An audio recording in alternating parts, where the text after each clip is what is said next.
I would like to start off by thanking a few people who encouraged me to organize this event and who contributed many of the points in tonight's presentation. Firstly, I'd like to thank my father. I'd like to thank Rabbi Blau. I'd like to thank the director of our wellness department, Rabbi Yankee Roskin. I'd like to thank Rabbi Mendel Kleinman, who is a dedicated counselor for our division, Torah grades 5, 6, 7, and a teacher in our 6th grade, Rabbi Yitzzi Klein. And of course, I'd like to thank you all for coming out here tonight. So I'll begin with an introduction. And the question is, why do we send our kids to camp? Who established camp? And what are we hoping for our children to achieve in camp? And the answer is that the Rebbe saw a need for camps, and the Rebbe actually established 2 camps. There was a bigger need for a girls' camp, so already in Tafshin Yud Gimel, Merkaz Linyani Chinuch established Machane Emunah, Camp Emunah for the girls. 3 years later, in Tafshin Tezayin, the Rebbe established a boys' camp with the name, and the Rebbe chose the name Gan Yisrael. In the Shvuas Sicha of Tafshin Tezayin, right after the Rebbe established Camp Gan Yisrael, the Rebbe himself answered this question: why do we have to have camp? Why are we sending our children to camp? And what are we hoping to achieve? And the Rebbe gave a little history, and I'm going to paraphrase what the Rebbe explained in the Sicha, Shvuas Tafshin Tezayin. The Rebbe explains as follows: children, Yiddish Kindlach, always used to be in yeshiva the whole year. It's the best environment for them to be in, the most structured, the healthiest, begashmius of ruchnius. They only used to have 2 breaks. They would have a break Rosh Hashanah time, and they would have a break Pesach time. And the Rebbe said that system produced healthy children, begashmius of ruchnius, and it worked, and it was excellent, and that's ideal, and that's the best. But these days, somehow the system changed, and especially here in America, and the Rebbe makes a little bit fun of the American culture. The Rebbe says, first of all, children can't spend too many hours of the day in school. And of course, they must have weekends off. And of course, every once in a while, you have to be machmir and do an extended weekend, add a Thursday and add a Monday. And then they have to have off the whole July and the whole August. And in July and August, they need to go to camp just to have fun. But when they come back from camp, chas v'shalom to start school right away. They need a rest. So there's a break between camp and school. And then they start school. This is what the Rebbe explains in the Sikha. And the Rebbe basically asks this question: and you expect us to raise healthy children, normal children, from such a system with so many breaks? And therefore, what's the solution to this challenge? What could the solution for this challenge be? There are 2 ways to go about it. One way is, we could undo the system of camp and try to enforce the yeshivas should go through the summer. That's one route we could take. And another route you could take is, the Rebbe says, to make a maisid and to make a camp. And these are the Rebbe's words. From the outside, it should look like a camp. But from the inside, it's going to be a yeshiva. And then the Rebbe goes on to explain some mailis, dafka option number 2 of the later option of creating a camp. This maisid that mibachutz is a camp, but bifnim is a yeshiva. And the Rebbe explains certain mailis. And the Rebbe famously goes on to say that in a way, camp could be more powerful and is more of a powerful experience than being in yeshiva. So, on a very basic level, the Rebbe explains, children who go to schools that teach Limudei Chayil, because there's a government requirement, in the summer they're off. So they could go to a camp and they could learn only Torah. Of course, they could run around and worry about their Brias HaGuf, but all their learning could be only about Yiddishkeit. And that was very important to the Rebbe. Second of all, the Rebbe explains, when children go to school, every single night they go home to their parents. Now, some parents, or many parents in the United States, spoil their children. And when you spoil them, the Rebbe says it's destructive to them, begashmias and beruchnias. When you go to camp, we're also on vacation from the parents. They're in camp, they're in a 24/7 environment. It's a yeshiva mebifnim. They're going to be mechanech them, and they're in the Rebbe's Dalet Amas for all those 24 hours. So you could accomplish much, much more in camp. And the Rebbe even said these words, that perhaps a few weeks of camp could be more powerful than a few months of yeshiva. And that was the sikh when the Rebbe established Camp Gan Yisrael. And when the Rebbe established the camp, the Rebbe insisted that it should also be good begashmis. And children should want to go, and they should have a good time, and there should be fresh food, and fresh fish, and fresh meat, and the Rebbe listed different things. The Rebbe wanted it to be a solid camp, begashmis uveruchnias gam yachad, and a camp in v'chutz, and a yeshiva b'bifnim, with the goal of, instead of just what are we going to do in the summer, so of course we have to fill the void, but it's not just fill the void. You could actually use the summer months and the camp experience to be an extremely powerful experience. So that's the akdama of why we send our children to camp and what we're hoping to achieve. The goal of tonight's presentation is for us to recognize that camp, and many of us went to camp so we know this, is an extremely powerful experience. And like anything powerful, there's a huge opportunity for our children when we send them off to camp. So what could we as parents do to maximize this opportunity and to make the most of the camp experience for our children? What could we do to help them achieve this? Especially while keeping in mind that anything that's powerful, as we know, could also chas v'shalom be misused and be powerful the other way. Take for an example an airplane, which is a very powerful vehicle of transportation. It could transport so many people so quickly. An airplane could be used for very, very destructive things as well. If you use it properly, the Rebbe always spoke about the atom, many examples for this. Additionally, a very simple and practical thing is, before our children learn how to cross the street, we teach them how to cross the street. When they're older, before they learn how to drive a car, we teach them how to drive a car. Whenever they're going through a new experience in their life, we teach them. So where do we get this from, that sometimes we just send our kids off to camp? Especially if it's a kid going to camp for his first time. It's a younger child, 4th, 5th, or 6th grade, whatever grade it is. It's important to prepare them for this new experience. They never did anything like that, going away from home and having this camp experience.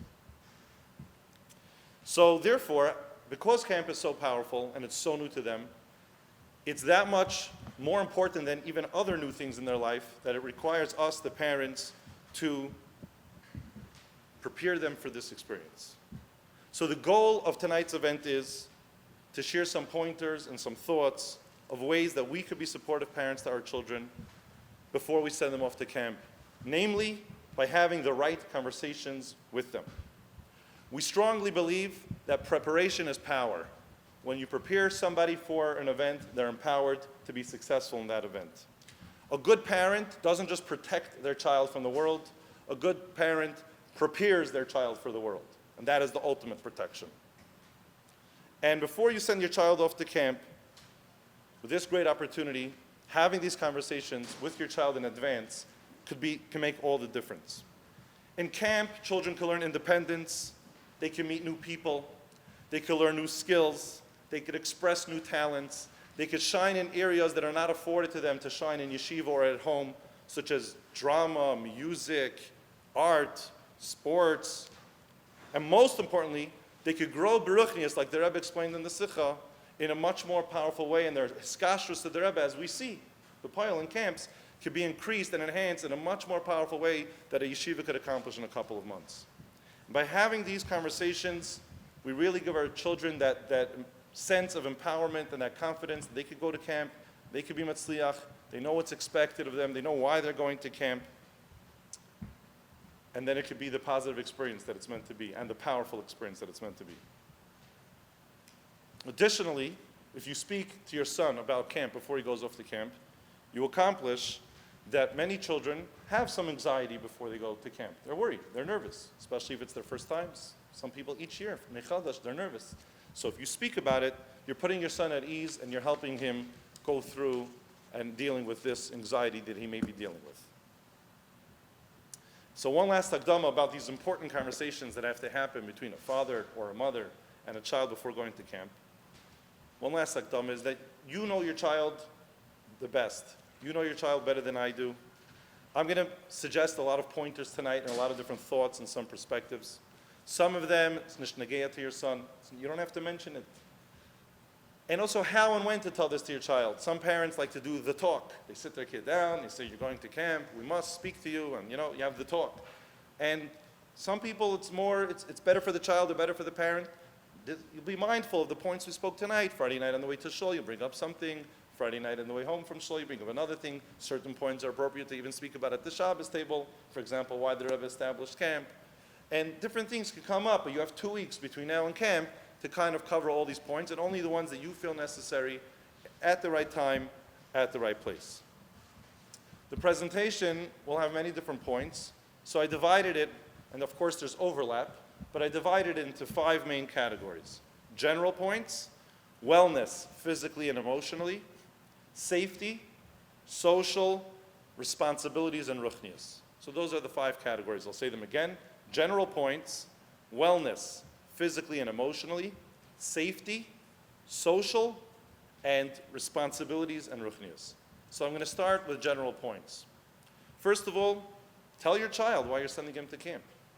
Because you don't want to have them on your head for 2 months. Tell them the reason, what you believe in camp, why you want them to be there. Tell them that you want them, that this is a big investment, you're sending them off to camp, and it's hard for you to say goodbye to them.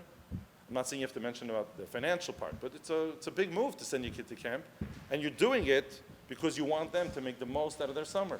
Begashmis, you want them to make the most out of it, and Baruchnis, you want them to make the most out of it. It could be really helpful to them if you share with them your own camp stories. Share with them how much you loved camp. You could share with them how much you gained in camp. You could share with them the fond memories that you have, the friendships that you created, the talents that you developed. So then they understand that, wow, this camp can really do this for somebody, and they'll look forward to that. And of course, be very clear with your child your expectations of them in all the areas that we're about to discuss. Their wellness, their social life, their safety, their ruchnias, the responsibilities that they have. Use these conversations to clearly express to them what you expect of them and how they should be in the summer. Again, we're going through some general points right now. If your child perhaps has an allergy, has a certain medication, a certain family situation, a certain emotional or behavioral situation, something different, I think now, between now and camp, it would be very kedai that you called up the camp and let them know. It gives your child a much bigger chance to have a great start to camp. Just by the staff member knowing the situation, it could already change the whole scene.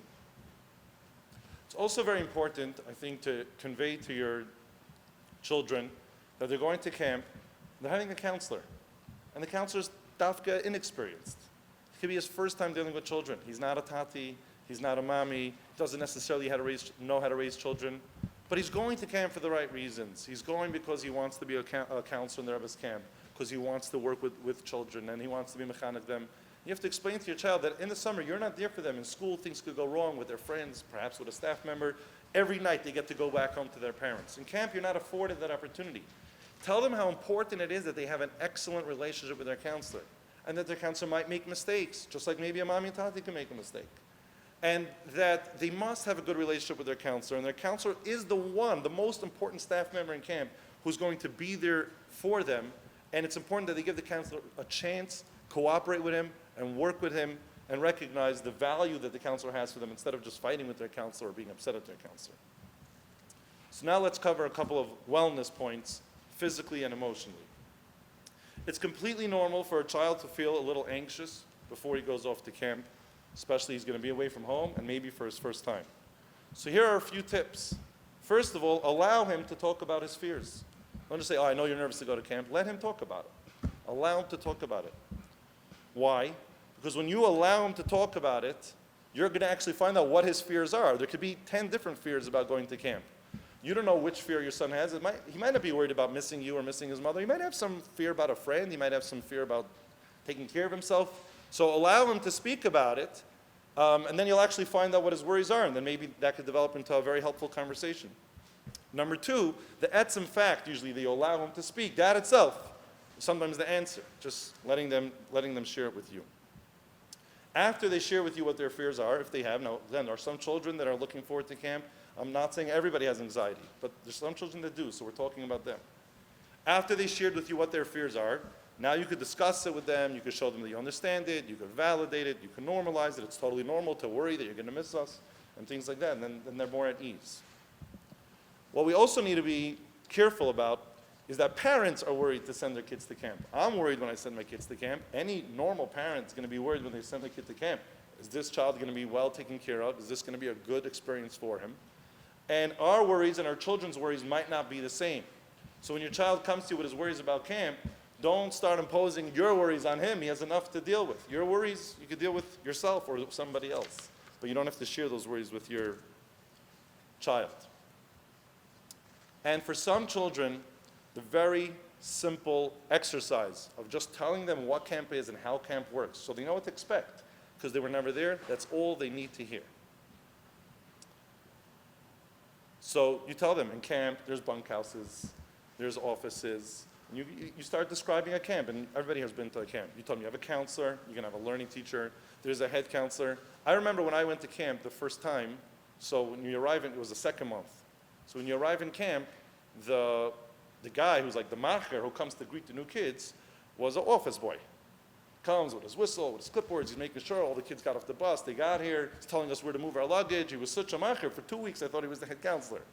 Till 2 weeks later I realized his mom is just a guy in the office. The head counselor's passing for them to come greet the new counselors. They have to do the whole scary speech later on that day, and they have to walk out with the sleeves rolled up and the booklet, so they couldn't be there. But it took me 2 weeks, my first summer in camp, to realize who's who b'chlal.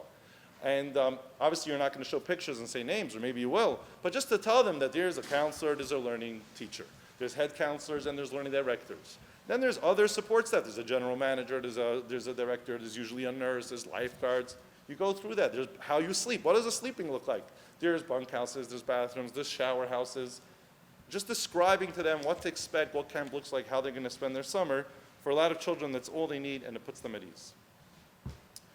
Of course, this is a physical need, but it could also be an emotional need and help them be at ease. Go through the checklist. Every camp shares a checklist, what you need to bring to camp. Make sure you have the right svarim, you have the right clothing, the right supplies, whatever you have to have.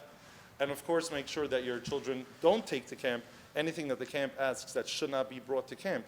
It's your responsibility to make sure that your children don't bring that to camp. Label all their items. Teach them this belongs to them. This is private. It's theirs. Label it. Should make sure not to lose it. On a very technical level, make sure to give your child some spending money. You can tell them how you want them to use it. Encourage them to call home once a week, or however often, not to call them every day, but usually a camp allows once a week, so encourage them that once a week. Make use of that opportunity. It's a good thing to do.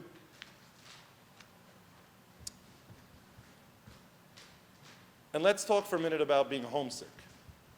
There are children who, when they go to camp, they get homesick. When I was preparing for this presentation, I was speaking to somebody. He said he doesn't like to call it homesick. He likes to call it home miss, not sick. He said maybe even call it home well. In other words, it's usually a meila. It usually shows on a healthy home. A kid goes to, he comes from a healthy home, and he loves his father, and he loves his mother, and his family, and he likes Shabbos table, and he likes maybe everyday supper, and he goes to camp, and he misses his home. That's actually a very normal, healthy thing.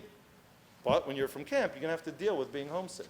A lot of children can be homesick, and it's fine as long as it doesn't paralyze them and they can't sleep at night and they can't function in camp and they're crying to come home. So talking about it in advance, telling them how normal it is, and adrab, it's a good sign, and telling them some more points about it will be very helpful to them. So first of all, rule number one, homesick gets easier with time.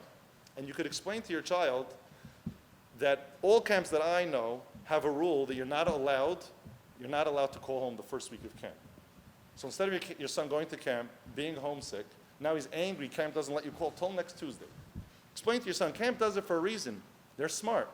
They know that kids come, they get homesick. They know it takes a few days. If they're going to let everybody call, all the campers are going to leave, it's just going to be a big emotional scene. They want to push you through it in a healthy way, and in a week you're going to be fine. The Haraya camp's been doing this for years. They've had many homesick children, and usually by a week it's over, and then they let people call, and no one even wants to call them anymore. And the counselor has to remind the kids that they need to call. So it gets easier with time. Another thing to tell them is that homesick could come and go. It's not like you get homesick and it gets worse and worse each day because you're right there away from being at home. You could have an amazing day in camp, and then there could be a certain moment, a Friday night meal, it could trigger you going to shul. Oh, you miss your father, or you miss your mother, or something in the morning, and it could come and it could go. And then if you're homesick, it doesn't mean that you're not enjoying camp. It doesn't mean there's anything bad about camp. It's not like, oh, I'm homesick, camp is bad. Camp is amazing. You miss your home. You need to work on it, and you're going to overcome it. If you're discussing being homesick with your child, and you know that he's the type to be, or you see that he already is, it's some parents, by mistake, start promising their children things that they're never going to keep. Oh, if you'll be homesick, I'm going to come visit you every day. We're in the mountains anyway. I'm going to call you every day. I'm going to get your counselor's number. It's not going to happen. So don't make those false promises and promise them something that you're not going to end up keeping. Apparently for some children, and they do this in like preschools, and apparently even for some older children, if they have a family picture and they like hang it in their cubby or near their bed, it could be something that could help them. Again, most children don't need this, but this is for the few that do. If you know your kid's going to be very homesick the first day, you could do a little trick of writing them like a nice letter. And I hope you enjoyed camp. I hope you had a good ride. Maybe with a chocolate, you hide it in an envelope, and right when you pack them up, you stick it in, and they're only going to find it like after they fully unpack. It could be something cute to do. Stamazai. Certainly, if you know your kid's going to be having a hard time that day, it could be a very, very nice reminder. And Benegea homesickness, visiting day. So I remember when I was in camp, after visiting day, there were kids who were doing perfectly fine in camp. And after visiting day, which could be like 2-3 weeks into camp, or maybe 5-6 weeks into camp, all of a sudden kids became homesick. So sometimes when you go visit your child on visiting day, you're doing them a disservice. They already got used to not having you in their life. They're going to survive the summer. Of course, you can be in touch with them other ways, but you'd lav dafka have to visit them. For certain children, it may be worse if you visit them. I would also say that if you know you're not making it to visiting day in advance of the summer, talk to your kid about it, because visiting day, I remember when I was a staff member, for the kids that their parents didn't show up, it was a very, very hard day for them. And it's stupid for a kid to think, maybe my parents don't love me as much as the other kid's parents. Look, his father came, his mother came, they brought the aunt, they brought the sisters, the brothers, the whole mishpacha came. Me, no one in my family came. It's natural for a kid to start thinking like, maybe they talk love their children more to my parents, or I wish I had different parents. So just tell them in advance that, like, listen, we can't make it to visiting day for whatever reason. Tati this, mommy that. We can go. We love you just as much as any parent in the world. I'm letting you know in advance, sorry, sending you off to camp. We hope you'll be okay. Visiting day, we're not able to make it this year. And that makes his whole visiting day a different experience. There are kids who have a very hard time.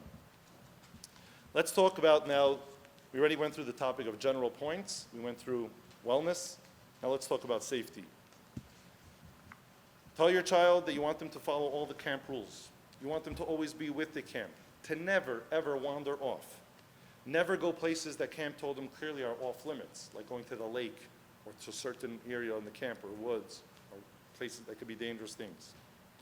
Explain to your child that even though they're living with other people, and it's like very, chaverschaft, explain to them that nevertheless, you're still your own person, you have your personal belongings, you have your own self, to create boundaries, and to respect your friends' boundaries as well. There's still that moment where you're your own person, like you are at home, with your boundaries in your room, your own belongings. And that could help you lead you into a conversation, telling them about creating boundaries, respecting boundaries. Other people need to respect his boundaries. His belongings belong to him. He might even have some private belongings. Maybe he'll have a medication or a spray. And that could lead you into a very productive conversation when you tell him that there's also parts of his body that are private and that no one's allowed to touch them or look at them or talk about them, and just have that reminder with your child before he goes to camp. Not to be alone in a room with a staff member, not to have somebody in camp that he and that guy have secrets going on, because that's usually the beginning of something a little off. And the need for your son when he comes to camp to find that one staff member in camp that he likes, that he connects, that he feels the guy gets it, and that he knows that if he's ever going to feel in trouble, or ever feel uncomfortable, or ever be going through something, that's the person I'm going to. Ideally, it should be the counselor, and it could be. Sometimes it's your learning teacher. Sometimes, somehow, it's dafka, a different counselor because you know him, he's your neighbor, or he's a cousin, and he's in a different division, and you like him. And to have that person that if they feel uncomfortable, they're going through something, go talk to that person. And if you have nobody that you could talk to in camp, make sure to call home when you're feeling like that. Now we'll move on to the fourth category, the social. So you could ask your child, what does peer pressure mean? And we do this here in yeshiva as well, but we believe all these types of conversations are best when a parent has them with a child. So what does peer pressure mean? Ask your child if they ever experienced peer pressure. You could have a nice conversation what peer pressure is. Peer pressure makes you do things that you would have never thought to do on your own, or things you know are wrong, but you're just doing it because everybody does it. How many times does a kid in school tell his teacher or principal, why'd you do it? Because my friends told me to, or because all my friends were doing it. That's peer pressure. Explain to them how it works. I like to tell them that peer pressure is not bad or good. It depends how you use it. Peer pressure could be amazing. If the whole bunk says, we're all getting up for Koku Club and we're all doing Mishnayos Balpeh, and his bunk is waking him in the morning, get up, you're the only one sleeping in, and we're going to get extra points, or we're going for Shabbos competition, that's a good peer pressure. Fall for it, because Sach HaKol, they're using peer pressure to get you to do something good, so that's fine. But if there's peer pressure to do something inappropriate or wrong or to break camp rules, your child should understand that he shouldn't fall for the peer pressure. He knows it's wrong. He should follow what he knows.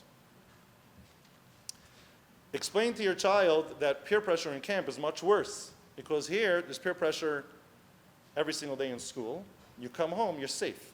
It's the same reason why they say cyberbullying is worse than bullying. Bullying in schools, on the playground, on the bus, bathroom, there's certain spaces where there's less adult supervision, bullying happens. In the olden days, a kid went home from school, he was safe. He had 16 hours of his day that he was safe, or however many hours. Now, when kids are on social media, bullying happens 24/7. So they're tormented way more. So the same thing with peer pressure. In school, you could have a lot of peer pressure. You go home, you're back to your safe zone. You have your father, you have your mother, your home, your bed, your couch. In camp, it's 24/7 peer pressure for 2 months straight. So it's going to be more powerful. They should be ready to face that. On the topic of social, you could explain to your child that in camp he's going to meet a lot of new friends from a lot of different cities, a lot of different kind of people. And it's an opportunity to meet new people, to make new friends, to branch out just from his little group of friends. Not to exclude anybody, to be very inclusive to everybody around him. And also, that even the friends that he has right now, all of a sudden you go to camp and you live with them and you see them in pajamas or how they brush their teeth or different hug him that they have, all of a sudden your friend you had till now, you can start thinking that he's weird or something. Not to bully them, not to make fun of anybody, not to tease anybody. It's just not right. And our fifth category for tonight, and of course, it's begashmius, v'ruchnius, gam yachad, but this is the reason why we're going to camp, is the responsibilities that a Talmud has and his ruchnius well-being. So our Talmudim need to understand, and perhaps they really don't understand this, that the summer, people call it vacation. It's only vacation from one thing. It's vacation from yeshiva. But Hashemu Aleikim, Ani Avai Leishinisi, there's Hashem, there's the Torah, there's mitzvahs, there's halacha, there's minhig, there's the Rebbe, there's iskashros. It's all chai v'kayim. It's all fully there, fully intact. And adrab, your summer's meant to be, like we started off, a powerful experience to enhance your gashmis and to enhance your ruchnius and gam yachad and to have a very healthy and safe summer. They should understand that that's what camp's about. It's not like, okay, now I'm in camp, I don't need to learn. Now I'm in camp, I don't need to daven. Now I'm in camp, I don't need to brush my teeth, or I don't need to eat properly. Camp, everything is still there. Adrabah, you have this new powerful experience to bring out the best in all these areas. Tell your son you want him to be a good camper. You want him to maintain your family standards. For example, when it comes to his friends, if their friends have a lower standard, whatever area that may be, maybe in the way they speak, maybe in which haksher chocolate they eat, maybe in the music that they listen to, or other areas where your friends could have a lower standard, or somebody else in camp, you maintain your family standards. You could be friends with them, but you're the mashpia. You don't have to be haughty and say, oh, you do that, I don't, my family's better. Smart way, you teach your son your family values, how to stick to them, how to not put other people down, and how to stay away from them, and to be healthy about it, and not to chas v'shalom forego his family standards for the summer. Don't eat good hashkachas, use clean language. Tell your son you want him to take good care of himself, and that you're trusting him, and that you believe that he's responsible, and that's the only reason why you feel comfortable sending him to camp. You want him to daven every single day, you want him to take learning classes seriously, you want him to learn, you want him to eat healthy foods. Yes, in camp there's a lot of nash, it should be with the right balance, but it should never be instead of a meal. He should eat proper food. Then occasionally you could have a nash. He should take a shower, do his laundry, brush his teeth, all those things. Call home. Be safe, like we mentioned a bunch of safety things before. Tell your son you want him to keep all those safety rules. And then, like I said, depending on the age, and tonight's event is specifically for 7th grade fathers, but a lot of what I said is really for all ages or dafka younger kids. Depending on the age, and depending which camp he's going to, and if you know who your son's friends are, and maybe you don't know how much or what's going on, there is place before camp for you to talk to your son, like I said, about maybe hechsher or geisha music or clean language or things like that. At a certain age, you might want to talk to your son about, someone in camp might want to try out cigarettes or vaping, or maybe even try out a beer, or maybe, alcohol, or things like that. And there's a place for you to bring it up and tell them, how wrong it is for someone to do it at that age. It's bad for them baruchnius, it's bad for them begashmius, at this age to start exploring these things, and to talk to your son about it. And there's research out there, I didn't research what the research is, but it's a davar pasha, that a kid that his father before camp told him, you might go to camp and you might see your friends drinking a beer, I don't want you to drink a beer. when that happens, that a few beers come out, and this is obviously by older Bachrim, when that happens, the chance that your son is right now going to stay strong and not do it is much higher. I don't know what the number is, but there's a number there. It's much higher because he had that conversation with his parent before the summer, had he not had the conversation. And the same thing with smoking or vaping or any of those things that we don't want them to get involved with. And then one last point that I couldn't fit under any of the categories, but I visited camp a bunch of times, and Louis Yasher Cheli, I would do mavatal, this meaning of packages. So I went to visit camp. Every summer I go, for whatever reason, visit the Talmidim or a family member. And when I go to camp and I see during sports times, the kids are supposed to be swimming right now, having a good time playing, there's this massive line around the main office or whatever they call it, and everybody's waiting to see if they got a package. And they wait online for 20 minutes, and then they're all devastated the package didn't come, but their mother told them on the phone that she's going to order it for them. And then, and remember, the Rebbe said we're going to camp not to spoil our children, a break from home. I've been to camp, and one of the summers, one of all the terrorist camp, the year of COVID, it was like in an area where there was like a nearby Costco and a nearby Amazon fulfillment center, and kids were just calling their parents, and the Instacart, same day, Costco.com, and a case of water showed up a couple hours later, a massive bag of chips showed up, and just so spoiled and so bad to them, it mamish ruins their whole summer. They just become so dependent on it, and they waste their time waiting to see if they have a package, getting their package, and it's also a little, a little not fair to the other kids who are not getting those packages. They really feel jealous. So I would tell my kid in advance, don't expect packages from me. I love you. I want you to go to camp. I'm going to give you everything you need. If you're all your pants ripped, you need a pair of pants, call me, I'll send you pants. Or something like that. But otherwise, I'm not sending you chips and water, and I'm not sending you Amazon and Costco or Instacart or any of those things. Don't expect it from me. And again, Sai, I think it's just wrong to do. It's ruining their summer. And Sai, if you tell them in advance not to expect it, it's a different feeling when they're like, well, how come there's no package for me? So my hope is that Amir Hashem, by having these conversations with our children, preparing them for camp, that Amir Hashem, all of our Talmidim, all of your children, will have a very successful experience, a safe and healthy summer, Begashmius, Uveruchnius. And this concludes part one of tonight's presentation. For part